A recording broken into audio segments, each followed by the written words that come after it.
સમાચાર વડોદરાથી, જ્યાં ઇન્ડિગોની ફ્લાઇટમાં વીજળી ગુલ થતા મુસાફરો ખાસા હેરાન પરેશાન થઈ ગયા હતા। અડધો કલાક સુધી વીજળી ન આવતા મુસાફરો ગુંગળામણથી પરેશાન થતા જોવા મળ્યા હતા।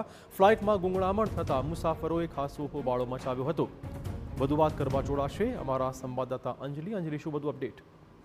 વડોદરાથી દિલ્હી જતી ઇન્ડિગોની ફ્લાઇટ નંબર 60657ની અંદર જે ઘટના છે તે સામે આવી હતી। ફ્લાઇટમાં સવાર મુસાફરો રાત્રે 8:50 વાગ્યાથી લઈને રાત્રિના 9:15 વાગ્યા સુધી એટલે કે અંદાજિત 25 મિનિટ સુધી અંદર જ ફસાયેલા રહ્યા હતા। બંધ કેબિનમાં અસહ્ય ગરમી હોવાના કારણે વ્યાકુળ બનેલા તમામ જે મુસાફરો છે તેઓ પોતાના હાથમાં રહેલા પુઠ્ઠા, ફાઇલ અને અન્ય જે કાગળ છે તેના વડે પવન નાખતા નજરે પડ્યા હતા। ગંભીર પરિસ્થિતિનો વિડીયો એક મુસાફરે પોતાના મોબાઈલમાં કેદ કર્યો હતો અને તેને લઈને સોશિયલ મીડિયા પર પોસ્ટ કર્યો હતો।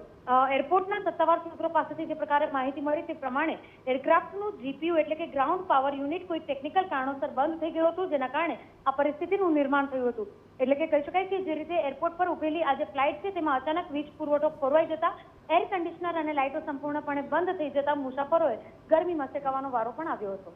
ધન્યવાદ અંજલિ, તમામ જાણકારી બદલ।